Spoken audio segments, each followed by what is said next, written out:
ये क्या किया तुमने? गुरु द्रोण को रोका क्यों नहीं तुमने दुर्योधन? होने वाले सम्राट हो तुम, सम्राट। तुम्हारी सेना का एक एक महारथी ये तुम्हारे विरुद्ध जाएगा तो युद्ध में विजय कैसे पाओगे तुम? जो युद्ध से विमुख हो उसे अपनी सेना में डालना। अपने योद्धाओं को संकट में डालने के समान होता है मामाश्री। अरे क्या करता मैं और क्या करूं?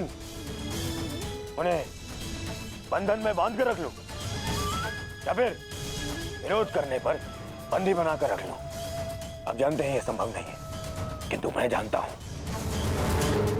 कि मैं जो कर रहा हूं उचित कर रहा हूं। उचित नहीं कर रहे हो तुम। समझने का प्रयास करो दुर्योधन। हमें विजय पाने के लिए गुरु द्रोणाचार्य की आवश्यकता है। मुझे मेरे मित्र के अतिरिक्त और किसी की आवश्यकता नहीं है मामाश्री।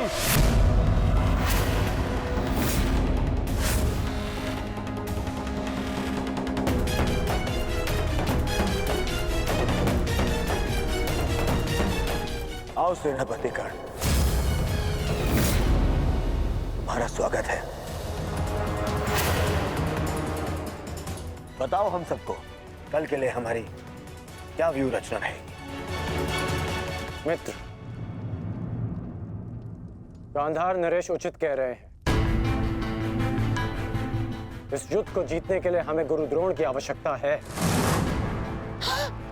हाँ, देखो समझाओ इसे, समझाओ इसे। व्यू रचने में उनसे अधिक श्रेष्ठ और कोई नहीं, और पितामह के पश्चात केवल गुरु द्रोण हैं जो सभी पांडवों की दुर्बलता जानते हैं। इसलिए उनका हमारे पक्ष में होना बहुत आवश्यक है मित्र। और मैं तुम्हारी सुरक्षा के लिए सदैव तत्पर रहूंगा मित्र, ये मेरा वचन है। परंतु कर्ण, अब क्या किया जाए? गुरु द्रोण को कैसे मनाया जाएगा युद्ध के लिए?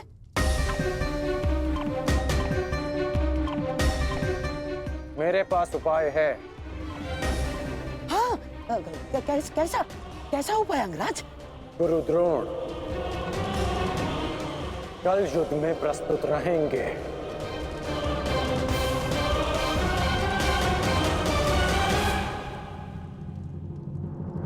पिताश्री, आप चाहते हैं ना कि मैं युद्ध भूमि में ना जाऊं, तो ठीक है। यदि मैं रणभूमि में नहीं जा सकता तो अभी इसी क्षण पांडवों के शिविर में जाकर सबका वध कर दूंगा। परंतु युवराज दुर्योधन की सहायता जरूर करूंगा, चाहे इसके लिए मुझे अपने प्राण भी क्यों ना गंवाने पड़े। अश्वत्थामा,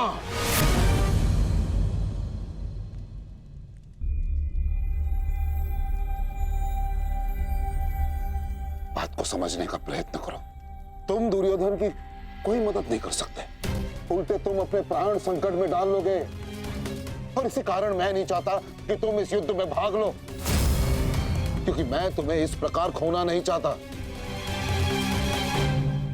अब मैं कोई बालक नहीं हूं पिताश्री, अपने निर्णय स्वयं लेना चाहता और ऐसा करने में मैं सक्षम भी हूं। प्रणिपात।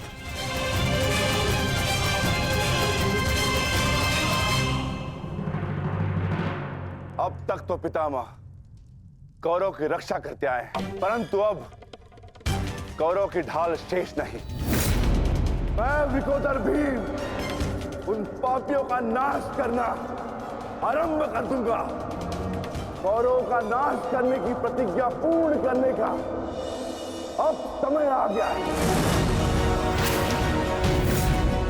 हाँ भ्राताश्री, इसकी प्रतीक्षा थी, वो समय आ गया। सूर्य उदय होते ही हम सभी इस युद्ध की समाप्ति का आरंभ करेंगे।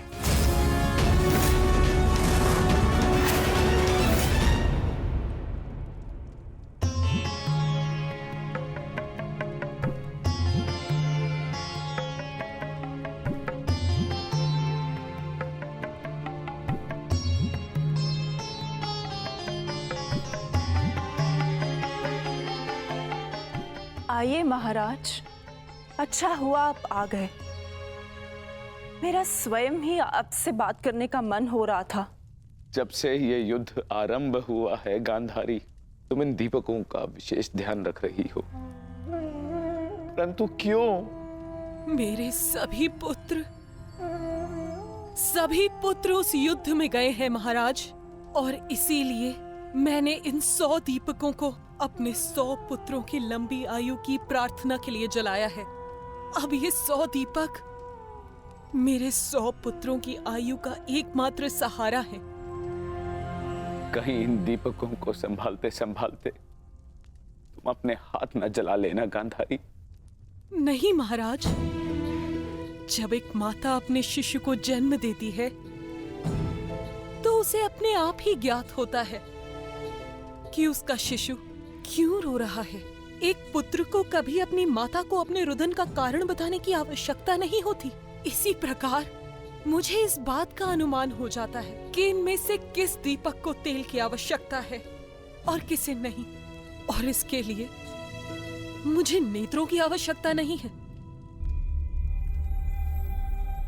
तो पूछो अपने इन दीपकों से कि मेरे पुत्रों की रक्षा कौन करेगा? कौन? मैंने अभी भी आशा नहीं छोड़ी है महाराज।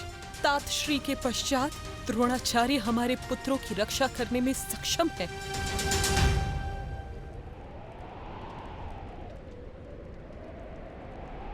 गुरु द्रोण बाहर आइए, शीघ्र बाहर आइए।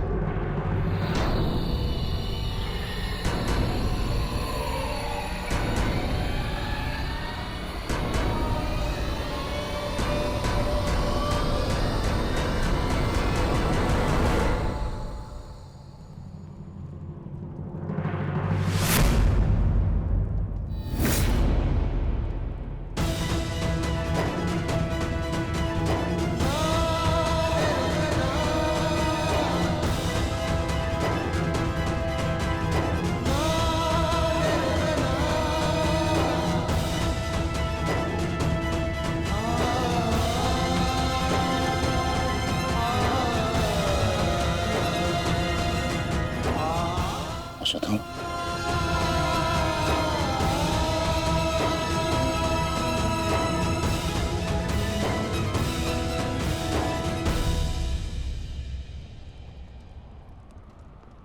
अश्वत्थामा, अश्वत्थामा!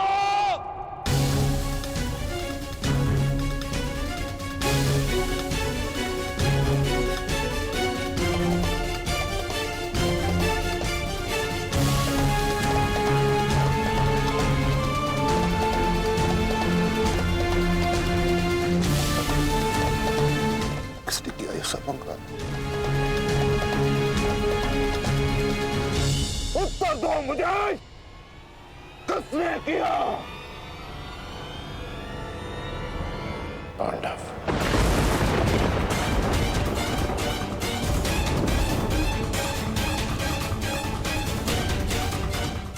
आज उन दुष्टों ने मुझे पुत्रविहीन कर दिया। युद्ध की घोषणा करो, मैं उनके संपूर्ण वंश को एक साथ समाप्त कर दूंगा अंगराज।